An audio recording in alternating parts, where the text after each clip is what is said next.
2018, con solo 2 cambios en el equipo que lo acompañó en 2017. Alfredo Rada, exministro de Gobierno y hasta hace poco viceministro de Coordinación con los Movimientos Sociales, pasó a ocupar el cargo de ministro de la Presidencia en reemplazo de René Martínez, mientras que el diputado Javier Zabaleta fue posesionado como titular de Defensa en lugar de Raimi Ferreira. Ferreira presentó problemas de salud a fines de 2017, lo que anticipaba su salida del equipo ministerial. Alfredo Rada fungió hasta ayer como viceministro de Coordinación con los Movimientos Sociales y Javier Zabaleta como diputado. El acto se realizó en Palacio de Gobierno con los 20 ministros de Estado y la participación de representantes de sectores sociales. Tras la posesión de nuevas autoridades, el presidente Evo Morales reveló que en ambos casos los cambios se debieron a problemas de salud. Compañero Reime, el compañero René Martínez,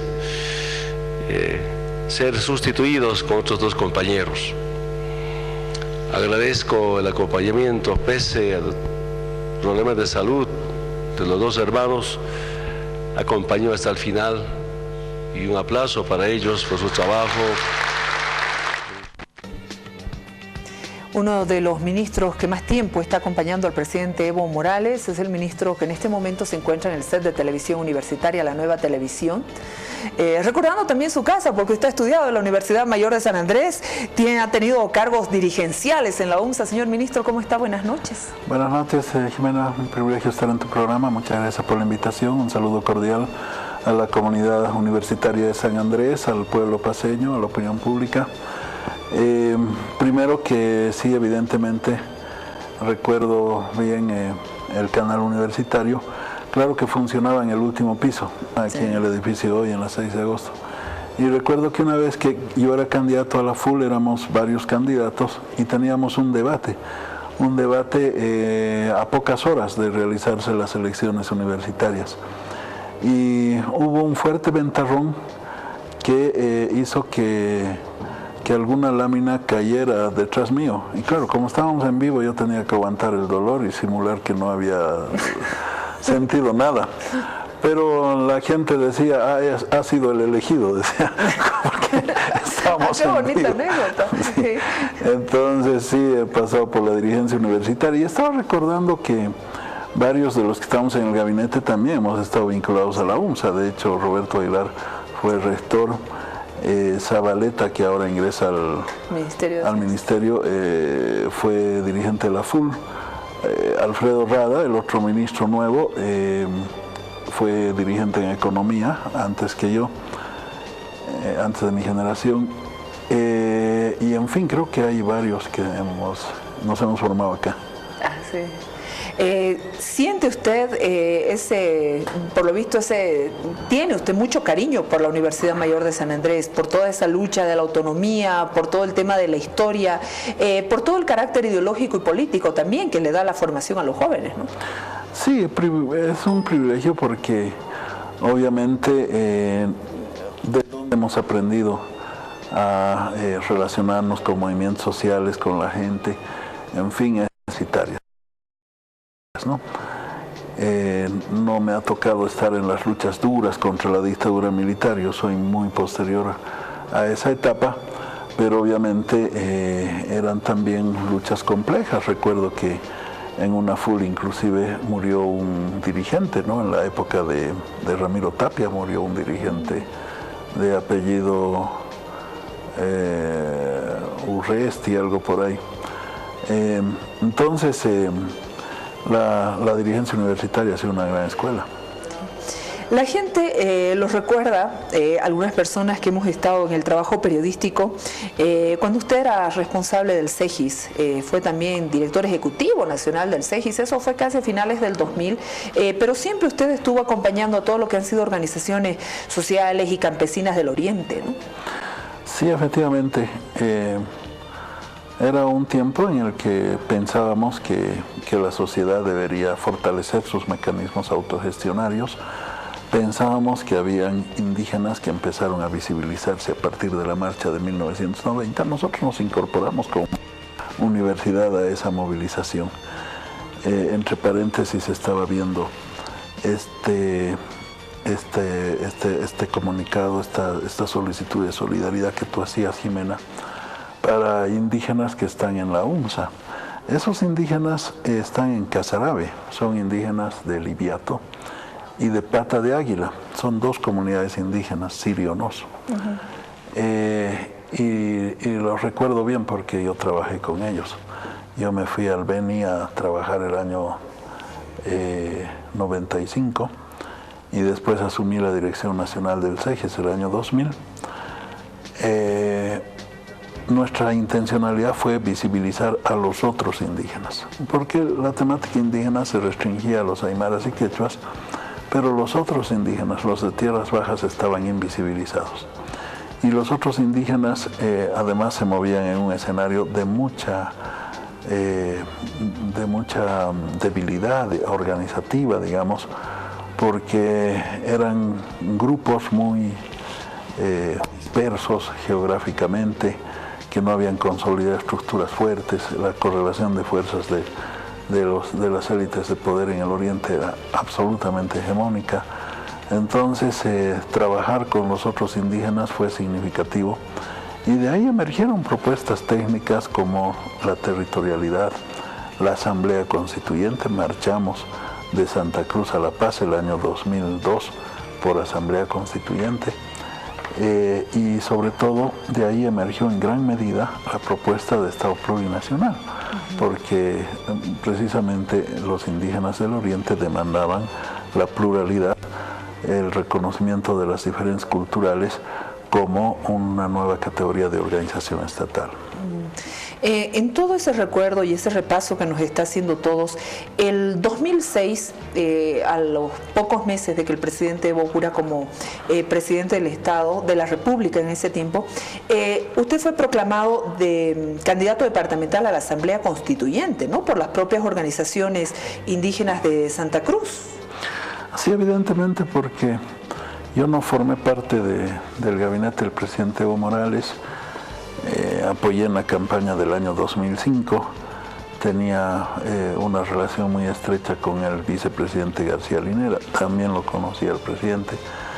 De hecho, le había ayudado al presidente en las elecciones municipales del 99 en el departamento del Beni. Pero luego yo seguía vinculado al CEGES, preferentemente orientado a una actividad investigativa, académica.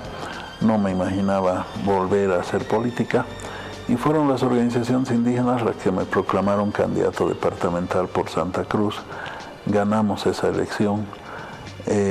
Yo tenía la ventaja, como escribe Javier Albó en un libro, de que había estudiado mucho el tema constitucional y de hecho el esquema de contenidos de la Constitución es un esquema de contenidos que yo lo había proyectado en un libro que previamente había publicado.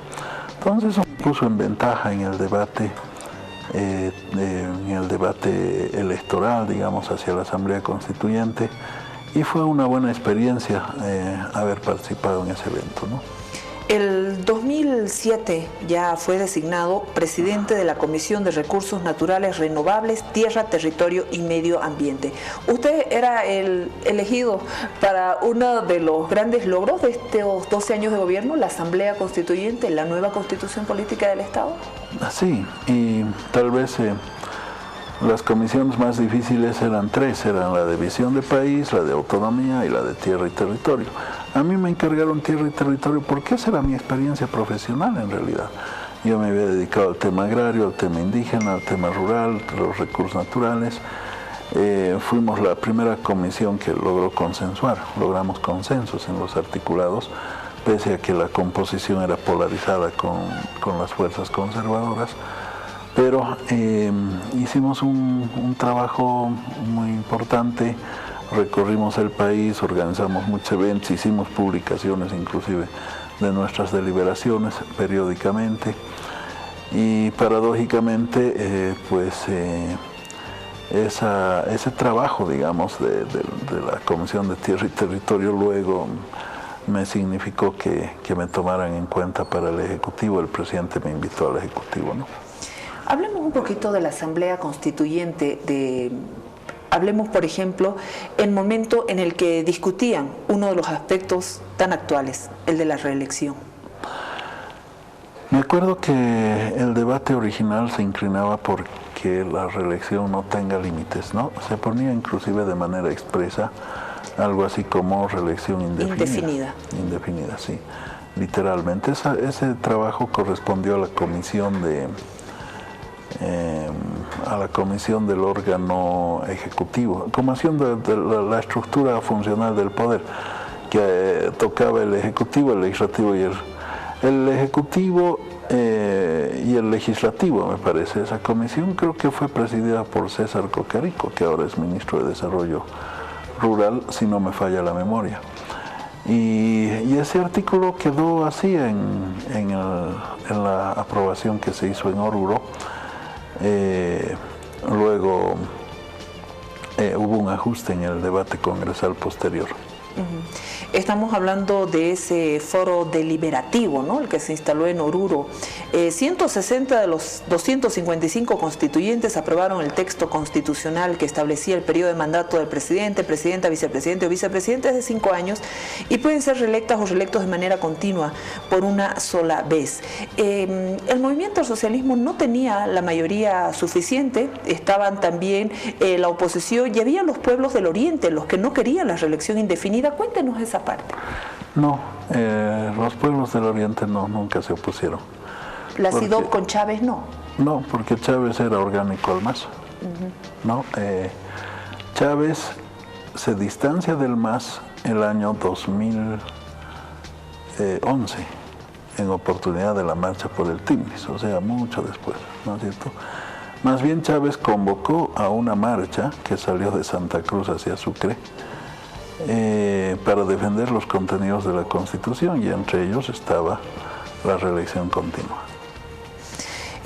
También me gustaría preguntarle, cuando hubo un momento de alta tensión política, cuando prácticamente el gobierno no tiene otra opción que invitar a varias organizaciones internacionales a mediar, facilitar el diálogo, garantizar acuerdos, cuando llega a trabarse la Constitución sobre los nuevos periodos de funciones. No era el tema central.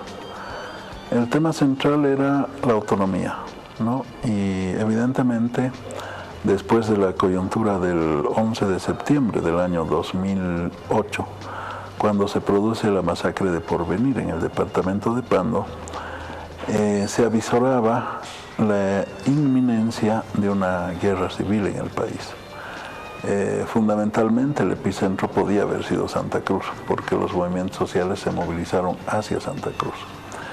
En esas circunstancias es que el presidente invitó a los prefectos, se denominaban así en ese momento, a una reunión de diálogo en Cochabamba, y se invitó a organismos internacionales como el PNUD y algunas embajadas en calidad de veedores de ese diálogo. El diálogo se instaló y el gobierno nacional aceptó, y trabajamos intensamente para incorporar la autonomía, la descentralización política en la constitución política del Estado. El otro tema de debate tenía que ver con la situación de las cooperativas. Las cooperativas de servicios públicos en Santa Cruz tienen una historia diferente que en el occidente, sí, por la tardía construcción del Estado en Santa Cruz, y entonces han asumido roles de Estado en muchos casos. Entonces las cooperativas tienen un valor especial en Santa Cruz, pero al mismo tiempo había el temor de que estaban cooptadas por logias. En todo caso, se logró un buen acuerdo con las cooperativas para verificar su reconocimiento y las garantías de su desarrollo en el texto constitucional. El otro tema fuerte era la propiedad de la tierra, ¿no es cierto? Estábamos con un parlamento que, a diferencia del actual, ¿no es cierto?, tenía representantes políticos corporativos del agropoder del Oriente, tanto del departamento del Beni como del departamento de Santa Cruz. Y ahí los razonamientos, Jimena, no eran político-partidarios, ¿no? Es decir, a mí me tocó coadyuvar en ese diálogo Y ese diálogo no era una sumatoria de votos con maletín negro como se hacía en el pasado. Era un diálogo que tenía un parlamento con estructura muy corporativa, que yo rápidamente me había dado cuenta de aquello, y hice una apuesta inclusive ante la opinión pública. Yo decía que íbamos a lograr más de 2/3 de votos, independientemente de que los partidos políticos habían decidido entrabar ese diálogo, porque los partidos políticos, es decir, dialogaron con nosotros, llegaron a acuerdos y luego hicieron campaña contra la aprobación de la Constitución Política del Estado porque se desmarcaron de esos acuerdos, ¿no? Pero ¿qué facilitó las cosas? Por ejemplo, que los parlamentarios de cooperativas y los parlamentarios del representante de la tierra encuentran seguridad jurídica a partir del hecho de que las 5.000 hectáreas como tope máximo de propiedad se aplicarían hacia adelante y no tendrían carácter retroactivo en función del referéndum que planteaba esa disyuntiva acerca de la superficie máxima. Entonces ese fue el tercer acuerdo fuerte, ¿no es cierto? Y fueron los acuerdos que yo diría podemos denominar los corporativos. Acuerdo corporativo también hubo con SIDOB y con el Pacto de Unidad a propósito de los alcances de la territorialidad, porque SIDOB planteaba que la territorialidad indígena alcance a la propiedad del subsuelo. Entonces encontramos una fórmula mixta que fue propiedad sobre la tierra, usufructo sobre el vuelo y consulta sobre el subsuelo, ¿no es cierto? Entonces, una vez que hicimos estos acuerdos, la preocupación de los políticos era el tema de la reelección, ¿no es cierto? Y el acuerdo principal que se llegó con ellos fue que se acortaría el mandato del presidente para viabilizar una elección que permita transitar a la aplicación de la nueva Constitución. Es decir, el presidente sacrificó su mandato, lo acortó, a diferencia del mandato de los prefectos, que más bien fue alargado. El Congreso convocó al referendo constitucional para el 25 de enero del 2009. La nueva Constitución fue aprobada con 2.064.397 votos, correspondiente a un 61.43% de electores. ¿En algún momento se arrepienten de no haber puesto más fuerza para dejar establecido la reelección indefinida? En realidad, de repente, la pregunta tendría que dirigirse fundamentalmente a la oposición política, ¿no es cierto? Porque la oposición política, en el momento en que rompe los acuerdos, a oponerse a la aprobación de la Constitución en el referéndum, es que se debilita el tratamiento de los temas políticos. No solamente era ese, ¿no? Los temas de preocupación de los actores políticos en el Parlamento tenían que ver con circunscripciones uninominales. La Asamblea de Oruro,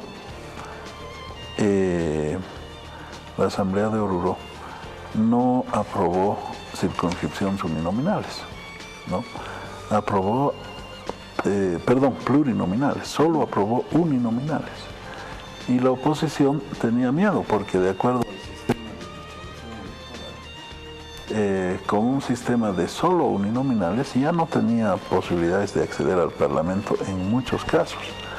Entonces repusimos las circunscripciones plurinominales, por ejemplo, ¿no?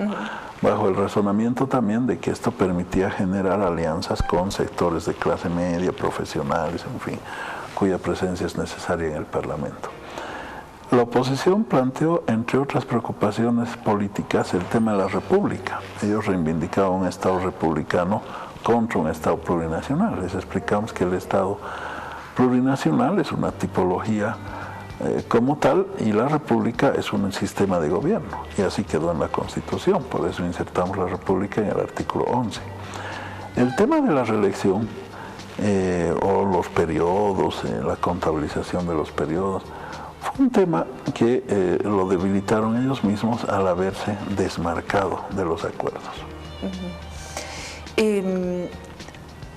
Por ejemplo, han habido varios momentos en que Evo Morales ha ido superando cada vez los porcentajes en cuanto a votación. Porcentajes históricos, primera vez que un presidente llegaba con tanto apoyo. Pero el año 11 del gobierno del presidente, el referéndum constitucional del 21 de febrero, le dio a Evo Morales su primera derrota electoral, diciéndole no a la nueva postulación a la presidencia. Evo Morales sí ha tenido una línea ascendente, una escalada impresionante de legitimidad. Eso es indudable. Precisamente toda la escasa legitimidad del sistema político durante el neoliberalismo, los pactos políticos que derivaron en la conformación de un sistema partidocrático clientelar, ¿no es cierto?, que terminó echando por la borda el sistema político partidocrático en Bolivia, tienen que ver precisamente con los bajos niveles de votación que obtenían los candidatos. Y esto no es casual, Jimena, desde mi punto de vista, porque obviamente un país con tanta diversidad y con tantos factores de diferenciación, de heterogeneidad, es difícil que logre consensos. El mérito de Evo Morales fue haber logrado un consenso, haber logrado unificar primero a todos los actores sociales del mundo rural entre sí, porque estaban divididos. Habían indígenas, campesinos, colonizadores, de aymaras, quechuas y los del oriente. Y entre ellos no habían conexiones. Evo Morales logró unificarlos. Logró unificar también al sector campesino con los obreros. Y luego la COP formó parte y forma parte orgánica de este proceso de cambio. Logró unificar al campo con la ciudad. Logró unificar al oriente con el occidente. Ha sido una construcción permanente. O sea, si hay factores por los cuales a Evo Morales se lo considera necesario para una continuidad, es precisamente por el factor de unidad nacional que representa en los hechos Evo Morales. Ahora, el referéndum del 21 de febrero, indudablemente que salió de los cálculos, primero porque no debió hacerse, es decir, fue una iniciativa apresurada, prematura, inoportuna. ¿De quién? De algunas organizaciones sociales que lo impulsaron, ¿no es cierto? En el 2014 se había elegido en octubre al presidente, se había reelegido al presidente. El 22 de enero del 2015 se posesionó el presidente y el 2016 estábamos haciendo un referéndum para modificar la constitución política del Estado para que el presidente y el vicepresidente puedan repostularse, ¿no es cierto? Entonces, no era una medida correcta, dado que el gobierno debería cumplir un periodo de gestión, pues que era lo que correspondía. Ese fue un error que hay que asumirlo autocríticamente. Luego, el referéndum tuvo componentes de connotación política excluyentes, porque se planteó la reelección del presidente y del vicepresidente y no así de otras autoridades electas, ¿no es cierto? Entonces no era democrático y equitativo en su concepción, y planteó además una vía, que era la reforma parcial de la Constitución Política del Estado. Independientemente de toda la guerra mediática, el caso Zapata, un niño inventado, un niño comprado, de esta posverdad que es la antiética aplicada en la política y en la vida, que yo realmente me resistiré hasta mi tumba a aceptarla. Independientemente de todos estos factores, ese referéndum tuvo esa inoportunidad y esos factores de inequidad que, bueno, saltan a la vista, ¿no? ¿Qué está pasando a partir del 2017, en este último tiempo? Por ejemplo, el presidente Evo Morales primero decide derogar 2 artículos y le pide a la Asamblea Legislativa. Luego, el conflicto de los médicos de 47 días, que dicho sea de paso, tuvo que resolverlo usted y no la ministra del área.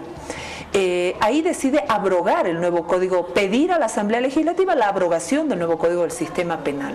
Sí. ¿Qué significa esto para el presidente Evo Morales y para el gobierno del MAS? Algunos lo pueden leer como un debilitamiento, otros lo pueden leer como que cedo para que se vea que yo escucho al pueblo. Sí, puede tener diferentes ópticas, ¿no?, en la interpretación. Yo creo que las decisiones fueron correctas. Autocríticamente, cuando se conflictúa la relación con los médicos y el ministerio, no es a partir del artículo 205 del Código Penal, ¿no es cierto? La fisura que se abre entre el Colegio Médico de Bolivia y el Ministerio de Salud tiene que ver con 3 decretos supremos mediante los cuales se define un sistema de definición de aranceles y de fiscalización del seguro de corto plazo y del sistema de salud público y privado. Los médicos resisten estos decretos, no están de acuerdo con los términos de los mismos, entonces empiezan a generarse una contradicción. Hasta ese momento estrictamente sectorial. Se sincroniza en el tiempo el código y aparece en ese escenario ya de conflictividad con el colegio médico, aparece el artículo 205. Y el artículo 205 no era persecutorio para los médicos, por el contrario, era una salvaguarda para los médicos que ante tener una situación de excesiva incertidumbre o de carencia de medios para salvar la vida de un paciente, podían ser juzgados o podían ser eximidos, ¿no es cierto?, del homicidio culposo. Era un artículo que primero creaba eximientes. Y si en caso había una negligencia realmente extrema, podían ser juzgados por mala praxis, pero no por homicidas. No, pero claro, se estigmatizó, se satanizó, se tocó un sentimiento muy sagrado del ejercicio profesional, en fin. Y cuando la oposición se da cuenta que un sector podía susceptibilizarse tanto con un código o con un artículo, pues politiza el tratamiento del Código Penal. No es la primera vez que esto sucede, Jimena, entre paréntesis, en la historia de Bolivia. Esto ha sucedido también en el gobierno de José María Linares. José María Linares fue el primer presidente civil y aplicó un gran programa de moralización de la administración pública y también aprobó un nuevo Código Penal para reemplazar al Código Penal Santa Cruz. Y resulta que, según algunos investigadores, ese Código Penal era bueno, era mejor que el que había. Pero a Linares lo estigmatizaron como dictador, ¿no es cierto? Y con Evo Morales querían hacer exactamente lo mismo, querían estigmatizarlo como dictador, siendo que la iniciativa del Código Penal es de hace 3 años atrás, se la trató en el seno del Parlamento, no intervino el Ejecutivo, es una iniciativa estrictamente parlamentaria, pero se la atribuyó al presidente y se decía que era un instrumento perseguidor, sancionatorio, abusivo, que iba a conculcar todos los derechos, incluido el derecho de propiedad. Cualquiera sabe, Jimena, que la propiedad no se regula en el Código Penal, la propiedad se regula en el Código Civil, ¿no es cierto? Pero se generaron una campaña infernal de mentiras, entonces se generaron temores en la población. Claro, cuando el conflicto pasó del ámbito sectorial al ámbito del gabinete político por su connotación política, de repente ya era tarde, ¿no es cierto? El conflicto había crecido demasiado, ahí nosotros no actuamos con mayor oportunidad, eso es una autocrítica como gabinete político. Luego intervenimos y era insuficiente. Las fórmulas que habíamos planteado, anular 2 artículos, revisar, analizar el código, abrirlo, era insuficiente. El temor y la suspicacia en la gente se mantenía porque realmente habían satanizado esta norma, así es que era mejor, a riesgo de que rezague las reformas de la justicia, pues dejar sin efecto toda la norma, como ha solicitado el presidente Morales. Algunos dirán es un retroceso, es una derrota política, otros dirán no, es una medida con cautela, qué sé yo. Yo creo que es una buena medida porque decanta el escenario político. Había actores políticos del pasado, ¿no es cierto?, que yo no me canso de decir.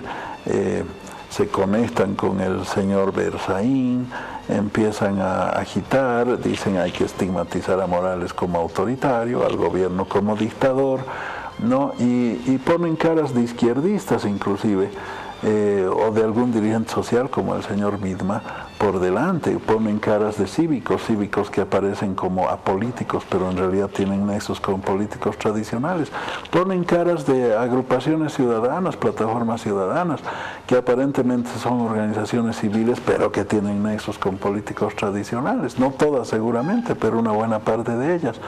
Entonces, estos actores políticos que están por detrás escondidos, porque realmente son pues impresentables ante la historia de Bolivia. Si son políticos que subastaron el país, lo hipotecaron nuestro futuro, en fin, son impresentables. Y ellos aparecen por detrás de esto, se prestan a alguna gente con trayectoria de izquierda inclusive, pero bueno, había que decantar el escenario político y ahora sí, vayamos a un escenario decantado. Los que quieren plantear un escenario de pugna por el poder político, pues bienvenido, hay que hacerlo, es legítimo hacerlo, ¿no es cierto? Finalmente, señor ministro, en alguna oportunidad el presidente Evo Morales decidió, y lo dijo el textual, voy a escuchar al pueblo, con el gasolinazo de una Navidad retrocedió. Luego determinó, por ejemplo, derogar 2 artículos, luego de pedir la abrogación. Sobre la repostulación, ¿eso va a cambiar en algún momento? Porque hay un movimiento ciudadano que está creciendo y que exige el respeto al 21F y el respeto a la Constitución.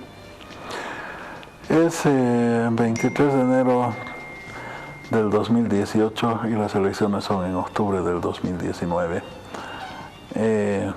La agenda de la oposición de la derecha es evitar la repostulación de Evo Morales. La agenda del gobierno es trabajar por los mandatos que el mismo presidente ha delineado ayer y que constituyen las prioridades para el ciudadano. Nosotros estamos en una agenda, la oposición está en otra agenda. Las elecciones no son de aquí a unos meses, falta mucho tiempo. Se ha electoralizado con anticipación el escenario político, pero bueno, la agenda nuestra, reitero, es la gestión pública. Señor ministro, le agradezco mucho por haber venido. Gracias. Hemos hecho un repaso un poco en temas que no sé si usted se imaginó que le iba a preguntar, el paseo por la historia un poco de Carlos Romero, su paso por el CEGIS, la Asamblea Constituyente, algunos detalles que la gente no conocía. Le agradezco esa amplitud. No, al contrario, Jimena, yo le agradezco muchísimo y yo nunca voy a condicionar preguntas, ni siquiera pregunto qué me van a preguntar, es decir, y respondo en cualquier escenario lo que me vayan a preguntar, porque no tenemos nada que esconder. Muchas gracias. Así es, eso puedo también dar fe de ello. Muchísimas gracias, señor ministro. Enseguida, un interesante diálogo sobre el nuevo gabinete. El viceministro de Autonomías estará, Hugo Siles, junto al politólogo y docente de la UNSA, Diego Aylló. Aguárdenos. En instantes vuelve la programación de